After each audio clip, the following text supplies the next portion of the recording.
Bapak Ibu, di 24 April 2026 ini ada dua ancaman nyata yang mengintai jutaan pensiunan.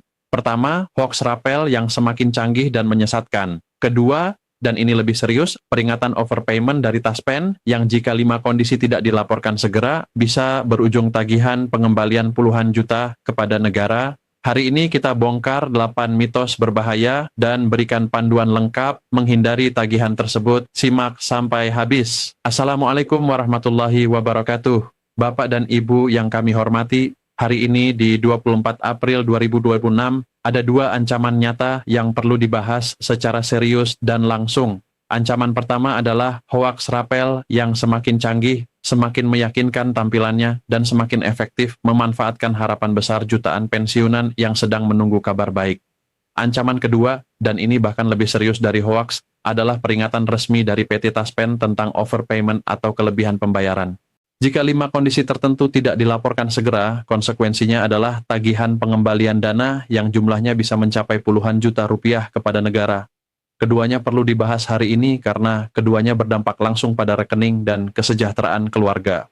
Sebelum masuk ke dua ancaman tersebut, ada beberapa fakta positif terkini yang perlu dijadikan latar belakang. 55 triliun sudah dialokasikan, 4,4 triliun sudah tersalurkan ke 93,5% pensiunan, dan PT Pos Indonesia siap untuk 142.000 penerima baru dengan layanan antar ke rumah. Bapak, Ibu, penting memahami mengapa 24 April 2026 menjadi periode yang paling rawan hoaks rapel. Ada 3 faktor yang bertemu bersamaan di periode ini dan menciptakan kondisi ideal bagi penipu dan penyebar hoaks. Faktor pertama adalah intensitas harapan yang mencapai puncaknya. Jutaan pensiunan sudah memasuki akhir April dengan harapan sangat besar. Kondisi harapan yang tinggi membuat orang lebih mudah percaya informasi yang seolah-olah memenuhi harapan itu. Faktor kedua adalah kebingungan informasi yang meluas. Banyaknya kabar yang beredar, sebagian benar, sebagian salah, menciptakan kebingungan yang dimanfaatkan penyebar hoaks. Ketika seseorang sudah bingung membedakan yang benar, ia lebih mudah percaya pada siapapun yang tampil dengan keyakinan. Faktor ketiga adalah momen yang terasa kritis. Dengan banyaknya penyebutan tanggal 15-16 April sebagai titik krusial, setiap informasi yang mengkait-kaitkan tanggal dengan kabar pencairan terasa semakin relevan dan urgent. Hoax 1, rapel pasti cair besok atau minggu ini, sudah ada tanggal resminya. Fakta, sampai ada PP baru yang resmi diterbitkan dengan nomor yang bisa diverifikasi, tidak ada tanggal pasti yang berlaku. Klaim tanggal spesifik tanpa nomor PP adalah hoaks. Hoaks 2, nominalnya bisa mencapai puluhan juta untuk semua pensiunan. Fakta, besaran rapel bergantung pada golongan, masa kerja, dan jumlah bulan tunggakan. Sebagian besar pensiunan menerima dalam kisaran yang jauh lebih moderat. Klaim nominal fantastis adalah teknik menarik perhatian tanpa dasar. Hoaks 3, ada biaya administrasi untuk mempercepat atau memastikan penerimaan rapel. Fakta, ini adalah penipuan langsung. Tidak ada biaya apapun untuk pencairan pensiun atau rapel. Siapapun yang meminta biaya mengatasnamakan proses rapel adalah penipu. Hoaks 4, Perpres 79/2025, berarti rapel langsung cair bulan ini tanpa proses tambahan. Fakta, Perpres 79/2025 adalah dokumen rencana prioritas nasional. Setelah itu masih diperlukan PP yang mengatur detail teknis, harmonisasi anggaran, dan surat perintah pencairan ke Taspen. Perpres ada tidak berarti rapel langsung cair. Hoaks 5, 6,5% pensiunan yang belum dapat tidak akan pernah dapat. Fakta, 6,5% yang belum menerima kemungkinan besar memiliki hambatan teknis seperti data yang perlu diperbarui atau rekening tidak aktif. Hak tidak hilang, hanya perlu diselesaikan hambatan teknisnya. Hoaks NAS, ada link resmi dari Taspen yang harus diklik untuk mendaftar penerima rapel. Fakta, tidak ada proses pendaftaran khusus untuk rapel. Taspen tidak mengirimkan link melalui WhatsApp pribadi. Setiap link yang mengklaim dari Taspen melalui pesan pribadi hampir pasti phishing. Hoaks 7, Pos Indonesia antar ke rumah berarti semua otomatis diantar tanpa perlu melakukan apapun. Fakta, layanan antar Pos Indonesia untuk 142.000 penerima baru memerlukan pendaftaran dan prosedur tertentu. Tidak semua otomatis, hubungi kantor pos terdekat untuk informasi prosedur yang berlaku. Hoaks 8, informasi dari akun media sosial dengan banyak pengikut lebih terpercaya dari sumber resmi. Fakta, jumlah pengikut tidak menentukan akurasi informasi. Satu-satunya sumber terpercaya adalah pernyataan resmi dari Taspen, Kemenko, Kemenpan RB, dan media nasional terverifikasi. Bapak, Ibu, Berikut adalah 3 pertanyaan sakti yang bisa digunakan setiap kali menerima informasi tentang rapel. Pertanyaan sakti 1. Siapa sumbernya dan apakah ada nama institusi resmi yang bisa diverifikasi? Jika sumbernya adalah grup WhatsApp anonim, akun media sosial tidak terverifikasi, atau kata orang tanpa bisa dilacak ke sumber asli, ini sudah cukup untuk meragukan kebenarannya. Pertanyaan sakti 2. Apakah ada nomor peraturan yang bisa dicek? Setiap kebijakan pemerintah yang sah selalu memiliki nomor PP, Perpres, atau regulasi yang spesifik. Jika klaim tentang pencairan atau kenaikan tidak menyebut nomor peraturan yang bisa diverifikasi di setnek.dog.go.id atau kemenkeu.go.id, itu tanda merah. Pertanyaan sakti 3. Apakah informasi ini meminta sesuatu dari saya? Uang, data pribadi, PIN, OTP? Jika ya, ini hampir pasti penipuan. Proses resmi tidak pernah memerlukan tindakan pembayaran atau pemberian data sensitif dari pensiunan. Sekarang kita beralih ke ancaman yang lebih serius dari hoax sekalipun.